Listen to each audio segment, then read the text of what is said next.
Guadalcanal. Turning Point Island by Natachi Onwudiwe. During the second half of World War II, Japan started to create an empire with goals to control most of the Pacific and Asia. This included conquering territories controlled by Britain and the United States. The United States used what was dubbed the island hop strategy, which meant U.S. Marines would skip or hop over Japanese strongholds and attack less protected islands. A key battle occurred on the island of Guadalcanal in the Solomon Islands.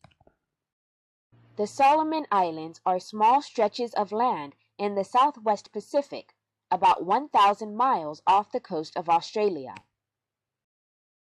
The soon-to-be independent U.S. colony of the Philippines was at risk of Japanese occupation.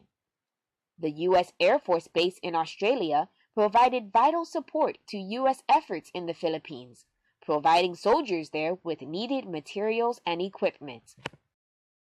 Japanese control of the island of Guadalcanal would make communication between the United States and Australia impossible. On July 6, 1942, this threat became a reality. Initial efforts to keep the Philippines out of Japanese control were unsuccessful, and the U.S. was forced to abort the mission. However, General Douglas MacArthur promised the people of the Philippines that he would return.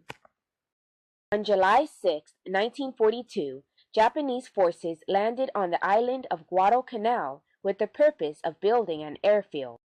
2 months later, U.S. Marines landed on the island to defend the vital airspace between the United States and Australia.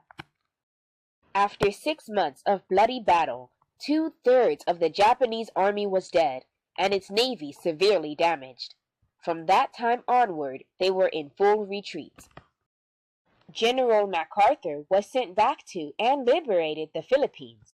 The island hop campaign released land after land in the Pacific, and the atomic bombs finally forced the Japanese to surrender and signed the armistice that ended World War II. But what would have happened if the United States had not won the Battle of Guadalcanal?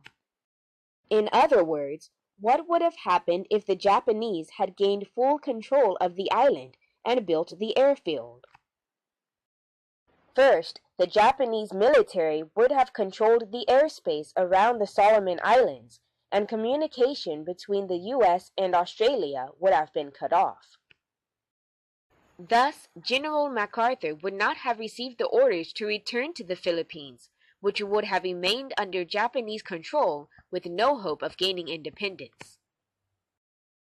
Second, Japan would have had a new stronghold, a major setback to the island hop campaign. Though the island hop strategy would still have allowed the U.S. to get close to the Japanese mainland, the United States would not have dared to drop the atomic bombs in fear of retaliation. These two effects combined would have postponed the end of World War II. In the end, the Battle of Guadalcanal was a turning point in World War II, and a victory for the Japanese would have meant the lengthening of an already catastrophic war.